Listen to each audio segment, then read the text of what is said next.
அனைவருக்கும் வணக்கம். எஸ்கே அகாடமியின் சார்பாக உங்களை வரவேற்பதில் மிக்க மகிழ்ச்சி அடைகிறேன். Animal diversity and phylogeny first யூனிட்டில் first topic concept of species. Species அப்படின்னா என்ன? ஒரு ஸ்பீசிஸ் என்பது இயற்கையாக இனப்பெருக்கம் செய்து புதிய உயிரினங்களை உருவாக்கும் திறன் கொண்ட ஒத்த உயிரிகளின் தொகுப்பு, அதுதான் ஸ்பீசிஸ். ஸ்பீசிஸுங்கிறது ஒரு இனம். அந்த இனம் என்ன பண்ணோம்? இயற்கையாக இனப்பெருக்கம் செய்து புதிய உயிரினங்களை உருவாக்கும் திறன் கொண்ட ஒத்த உயிரினங்களின் தொகுப்பு. சரிங்களா? Species is the basic unit of classification. இனம் என்பது வகைப்பாட்டின் அடிப்படை அலகு. The term species was coined by John Ray. John Ray என்பவரால் இனம் என்ற சொல் உருவாக்கப்பட்டது. And in his book Historia Generalis Plantarum 3 volumes in 1693 described the species as a group of morphologically similar organism arising from a common ancestor. Species என்ற வார்த்தையை முதலில் John ரே என்பவர் உருவாக்கியிருக்காரு. அவர் ஒரு புத்தகம் எழுதுகிறாரு. அந்த புத்தகம் 3 வால்யூமாக இருக்குது. அந்த புத்தகம் 1693 ஆண்டு எழுதப்பட்டது. அந்த புத்தகத்தில் ஒரு சிலதை என்ன பண்ணியிருக்காருன்னா விவரிச்சிருக்காரு. எதை பற்றி? ஸ்பீசிஸ் ஆசியா இனங்களை பற்றி விவரிச்சிருக்காரு. Species as a group of morphologically similar, உருவியல், அதாவது உருவத்தின் ரீதியாக எடுத்துக்கிட்டோம் அப்படின்னா ஒரு சில இது இருக்கும், தோற்றங்கள் இருக்கும். அந்த உருவத்தின் தோற்றம் வந்து என்ன பண்ணோம் அப்படின்னா மூதாதையரிடமிருந்து கடத்தப்படுது, நம்முடைய முன்னோர்களிடமிருந்து கடத்தப்படுது அப்படின்னு சொல்லியிருக்காரு. என்னென்னா morphologically species as a group of morphologically. Morphology அப்படிங்கும்போது உடல் ரீதியாக, உருவத்தின் ரீதியாக நம்ம மார்ஃபாலஜின்னு சொல்லுவோம்.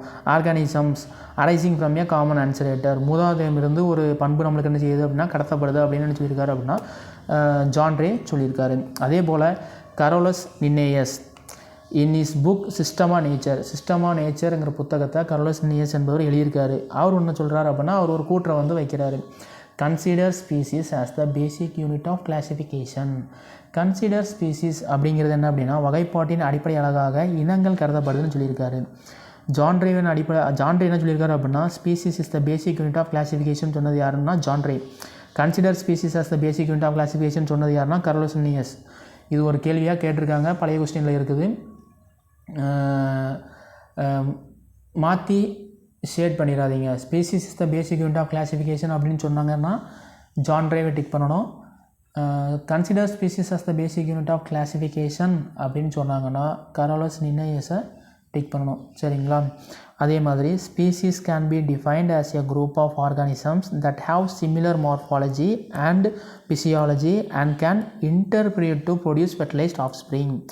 சிற்றினம் என்பது, அதாவது ஒரு இனம், சிற்றினம் என்பது ஒத்த உருவியல் மற்றும் உடலியல் பண்புகளை கொண்டு மேலும் இனப்பெருக்கம் செய்து சந்ததிகளை உருவாக்கக்கூடிய உயிரினங்களின் ஒரு குழுவாக வரையறுக்கப்படுகிறதுன்னு சொல்லியிருக்காரு. யார்? கரோலஸ் லின்னேயஸ் சொல்லியிருக்காரு. என்ன அப்படின்னா கரோலஸ் லின்னேயஸ் ஒரு புத்தகம் எழுதுறாரு. அந்த புத்தகத்தின் பேர் சிஸ்டமா நேச்சர். அந்த புத்தகத்தில் என்ன சொல்லியிருக்காரு அப்படின்னா consider species as the basic unit of classification, வகைப்பாட்டின் அடிப்படை அழகாக இனங்கள் கருதப்படுதுன்னு சொல்லியிருக்காரு. அது சொன்னதுக்கப்புறம் அவர் அடுத்த பாயிண்ட்டை முன்வைக்கிறார். என்ன வைக்கிறாருன்னா சிற்றினம் என்பது ஒத்த உருவியல் மற்றும் உடல் பண்புகளை கொண்ட மேலும் இனப்பெருக்கம் செய்து வளமான சந்ததிகளை உடலியல், அதாவது தான் ஃபிசியாலஜி, உருவாக்கக்கூடிய உயிரினங்களை ஒரு குழுவாக வரையறுக்கப்படுகிறது அப்படின்னு செஞ்சுருக்காரு. அப்படின்னா அது ஒரு குழுவாக உருவாக்குதுப்பா, அது ஒரு இனம் இருக்குது அப்படின்னா அந்த இனம் வந்து ஒரு குழுவாக இருக்குது அப்படின்னு அவர் என்ன செஞ்சுருக்காரு அப்படின்னா இதில் சொல்லியிருக்காரு. அதனால தான் species can be defined as a group of organism that have similar morphology and physiology and can interbreed to produce fertile offspring. Fertile அப்படிங்கிறது என்ன அப்படின்னா இனப்பெருக்கம் செய்து உயிரினங்களை புதுமையாக ஒரு உயிரினத்தை உருவாக்குறது தான் என்னது ஃபெர்டைல் ஆஃப்ஸ்பிரிங் நம்ம சொல்லுவோம். ஃபெர்டிலைசேஷன் அப்படின்னு சொல்கிறோம்லாம், அதே மாதிரி தான் ஃபெர்டைல் அப்படிங்கிறது. வளமான ஃபெர்டைல் அப்படிங்கிறது என்ன அப்படின்னா ஒரு வளமான உயிரினத்தை என்ன செய்யுது அப்படின்னா உருவாக்குறது தான் ஃபெர்டைல் அப்படின்னு நம்ம சொல்லுவோம். ஃபெர்டைல் அப்படிங்கிறதுக்கு தமிழ் அர்த்தம் அப்படின்னா வளமான ஒரு உயிரினத்தை என்ன செய்யுது உருவாக்குறது அப்படின்னு சொல்கிறோம். இன் 1859 1859ஆம் ஆண்டு Charles Darwin in his book Origin of Species Origin of Species என்ற புத்தகத்தை எழுதியவர் சார்லஸ் டார்வின். இயற்கை தேர்வு கோட்பாட்டை வெளியிட்டவர் Charles Darwin. Explain the evolutionary connection of species the process of the natural selection. என்ன அப்படின்னா இயற்கை தேர்வு செயல்முறையின் மூலம் உயிர்களின் பரிணாமத்தை ஒரு தொகுப்பாக விளக்குகிறதுன்னு அவர் கொடுத்துருக்காரு. Evolutionary connection of the species by the process of natural selection அப்படின்னு செஞ்சுருக்காங்க கொடுத்துருக்காங்க. இதுதான் என்னதுன்னா concept of species. Concept of species அப்படிங்கிறது ஸ்பீசிஸ் அப்படிங்கிறது ஒரு இனம், அது இயற்கையாக என்ன செய்யுது அப்படின்னா இனப்பெருக்கம் செய்து புதிய உயிரினத்தை செய்து உருவாக்குது. Species is the basic unit of classification. The term species was coined by John Ray என்பவரால் த டேர்ம் ஸ்பீசிஸ் இந்த ஸ்பீசிஸ் என்ற வார்த்தையை உருவாக்கப்பட்டது. அவர் புத்தகம் எழுதியிருக்காரு, ஹிஸ்டோரியா ஜெனரல் பிளான்டாரம், 3 வால்யூமாக இருக்குது. 1693 describe species as a group of morphologically similar organism arising from a common ancestor. அதாவது என்ன அப்படின்னா உடல் ரீதியாக ஒரு சில பண்புகள் என்ன பண்ணுது அப்படின்னா மூதாதையர்களுக்கு அதாவது மூதாதையிடம் இருந்து அடுத்த தலைமுறைக்கு கடத்தப்படுதுன்னு சொல்லியிருக்காரு. கார்லோஸ் லின்னேயஸ் என்ன சொல்லியிருக்காரு அப்படின்னா ஒரு புத்தகம் எழுதுகிறாரு, சிஸ்டம் ஆஃப் நேச்சர் அப்படிங்கிறது. அது என்ன சொல்கிறார் அப்படின்னா consider species as the basic unit of classification அப்படின்னு என்ன செஞ்சிருக்காரு சொல்லியிருக்காரு. வகைப்பாடின் அடிப்படையாக இனங்கள் கடத்தப்படுதுன்னு அவர் என்ன செஞ்சிருக்காரு சொல்லியிருக்காரு. Species can be defined as a group of organism that have similar morphology and physiology and can interbreed to produce fertilised offspring. என்ன ரீசன் அப்படின்னா அதுக்கு ஒரு சில கருத்தை அவர் சொல்கிறார். என்ன அப்படின்னா ஒரு இயற்கையாக ஒரு உயிரினம் வந்து என்ன பண்ணுது அப்படின்னா இனப்பெருக்கம் செய்து புதிய உயிரினத்தை உருவாக்குது, அது வளமாக இருக்குது, ஆனால் அது வந்து ஒரு குழுவாக இருக்குது அப்படின்னு செஞ்சுருக்காரு சொல்லியிருக்காரு. In 1859, Charles Darwin in his book Origin of Species explained the evolutionary connection of species, the process of natural selection. இயற்கை தேர்வு செயல்முறையில் மூலம் உயிரிகளின் பரிணாமத்தை ஒரு தொகுப்பாக இது விளக்குது. எந்த புக்கு? ஆரிஜின் ஆஃப் ஸ்பீசிஸ்ங்கிற புக்குன்னு செய்து விளக்குதுன்னு கொடுத்துருக்காங்க. சரிங்களா? அடுத்து நம்ம பார்க்க போகிறது என்ன அப்படின்னா concept of species. Concept of ஸ்பீசிஸில் இங்கே ஒரு 4 பாயிண்ட் தான் நான் எழுதியிருக்கேன். பயாலஜிக்கல் ஸ்பீசிஸ் கான்செப்ட் எழுதியிருக்கேன், மார்ஃபாலஜிக்கல் ஸ்பீசிஸ் கான்செப்ட் எழுதியிருக்கேன், ஈக்காலஜிக்கல் ஸ்பீசிஸ் கான்செப்ட் எழுதியிருக்கேன், பைலோஜெனடிக் ஸ்பீசிஸ் கான்செப்ட் எழுதியிருக்கேன். இது போக 2 இது இருக்குது, அது எழுதலை. என்னெல்லாம் இருக்குது அப்படின்னா டைப்பாலஜிக்கல் ஸ்பீசிஸ் கான்செப்ட் இருக்குது, எவல்யூஷனரி ஸ்பீசிஸ் கான்செப்ட் இருக்குது. சரிங்களா? மொத்தம் ஒரு 6 இது இருக்குது. இப்போ இந்த 6 நம்ம பார்க்க போகிறோம். பயாலஜிக்கல் ஸ்பீசிஸ் கான்செப்ட் அப்படின்னா defined a species as a interbreeding and reproductive isolation அப்படிங்கிறது சொன்னது. பயாலஜிக்கல் ஸ்பீசிஸ் கான்செப்டை எழுதுனது யாருன்னா Ernst Mayr. Biological species concept எழுதுனது யார் அப்படின்னா Ernst mayor.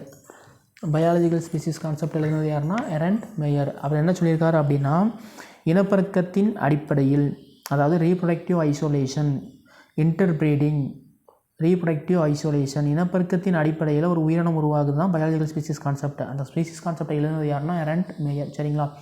Morphological species concept அப்படிங்கிறது classified based on observable physical characters based on body structures and form. உடல் ரீதியாக இருக்கும். அதாவது என்ன புறத்தோற்றம் ஒற்றுமை வந்து என்னென்னா உடல் ரீதியாக அடிப்படையில் வரையறுக்கப்படுகிறது, புறத்தோற்ற ஒற்றுமையின் அடிப்படையாக வரையறுக்கப்படுகிறதுன்னு சொல்கிறோம். அதாவது based on body structure and form அப்படி சொன்னது யாருன்னா கார்ல் லின்னேயஸ். அதாவது மார்ஃபாலஜிக்கல் ஸ்பீசிஸ் கான்செப்டை எழுதுனது யாருன்னா கார்லோஸ் லின்னேயஸ். சரிங்களா? அதே மாதிரி ஈக்காலஜிக்கல் ஸ்பீசிஸ் கான்செப்ட் அப்படிங்கிறது focus on ecological niche and role in the environment. Focus on ecological niche and role in environment. என்விரான்மெண்ட்டில் அதோட முக்கியமான பங்கு என்ன இருக்குது அப்படிங்கிறதா ecological species concept. Focus on ecological niche and role in environment. அதே மாதிரி பைலோஜெனடிக் ஸ்பீசிஸ் கான்செப்ட் அப்படிங்கிறது uses evolutionary history and ancestry to define species. அதாவது என்ன அர்த்தம் அப்படின்னா பொதுவாக மூதாதையிடமிருந்து மரபணு தொடர்பு அடிப்படையில் ஒரு பண்பு என்ன செய்யுது அப்படின்னா கடத்தப்படுது. அதாவது யார் சொல்லியிருக்கா அப்படின்னா வில் ஹென்னிங் அப்படிங்கிறவர், வில்லி ஹென்னிங் அப்படிங்கிறவர் சொல்லியிருக்காரு. பைலோஜெனடிக் ஸ்பீசிஸ் கான்செப்ட் எழுதுனது யார் அப்படின்னு கேட்டாங்கன்னா வில்லி ஹென்னிங் அப்படிங்கிற நம்ம சொல்லணும். Use evolutionary history and ancestry to defined a species அப்படின்னு அவர் செஞ்சிருக்காரு. ஒரு பண்பு அப்படிங்கிறது என்ன பண்ணுது அப்படின்னா மரபணு ரீதியாக நம்மளுடைய முன்னோரிடமிருந்து தொடர்ச்சியாக அது செய்து கடத்தப்படுகிறது. அதுதான் பைலோஜெனடிக் ஸ்பீசிஸில் சொல்லியிருக்காங்க. அடுத்து இன்னும் 2 ஸ்பீசிஸ் சொல்லியிருந்தேன். டைப்பாலஜிக்கல் ஸ்பீசிஸ் கான்செப்ட்னு ஒன்று இருக்குது, எவல்யூஷனரி ஸ்பீசிஸ் கான்செப்ட்னு இருக்குது. எவல்யூஷனரி ஸ்பீசிஸ் கான்செப்ட் எழுதுனது யார் அப்படின்னா ஜார்ஜ் கயார்ட் அண்ட் சிம்சன். அவர் என்ன சொல்லியிருக்காரு அப்படின்னா species is a linkage with a separate evolutionary role. Separate, அதுக்குன்னு ஒரு தனியாக ஒரு எவல்யூஷனரி ரோல் இருக்குது, அதுக்கு தனிப்பண்பு அப்படிங்கிறது இருக்குது அப்படின்னு என்ன செஞ்சுருக்காரு சொல்லியிருக்காரு. யார் சொன்னால் ஜார்ஜ் கயார்ட் அண்ட் சிம்சன் அப்படிங்கிறது சொல்லியிருக்காங்க எவல்யூஷனரி ஸ்பீசிஸில். சரிங்களா? அதே மாதிரி டைப்பாலஜிக்கல் ஸ்பீசிஸ் அப்படிங்கிறது Plato and Aristotle. Species defined by the fixed character. இந்த உயிரினம்னா இந்த பண்புகள் இருக்கும் இந்தந்த பண்புகள் இந்தந்த உயிரினத்துக்கு இருக்கும் அப்படின்னு சொன்னது யார் அப்படின்னா பிளாட்டோ அண்ட் அரிஸ்டாட்டில். அதான் டைப்போலாஜிக்கல் ஸ்பீசிஸ் கான்செப்ட். சரிங்களா? இதோடு நம்மளுக்கு என்ன முடியுது, ஸ்பீசிஸ் கான்செப்ட் அப்படிங்கிறது டாபிக் வந்து என்ன செய்யுது, முடியுது. மறக்காமல் நம்ம சேனலை லைக் பண்ணுங்கள், ஷேர் பண்ணுங்கள், சப்ஸ்கிரைப் பண்ணுங்கள், பெல் ஐக்கானை கிளிக் பண்ணி வச்சுக்கோங்க. நம்ம போடுற வீடியோ அப்போ தான் உங்களுக்கு தொடர்ச்சியான செய்யும் வந்துக்கிட்டே இருக்கும். நன்றி, வணக்கம். அடுத்த டாப்பிக்கில் சந்திக்கிறேன். பாய்.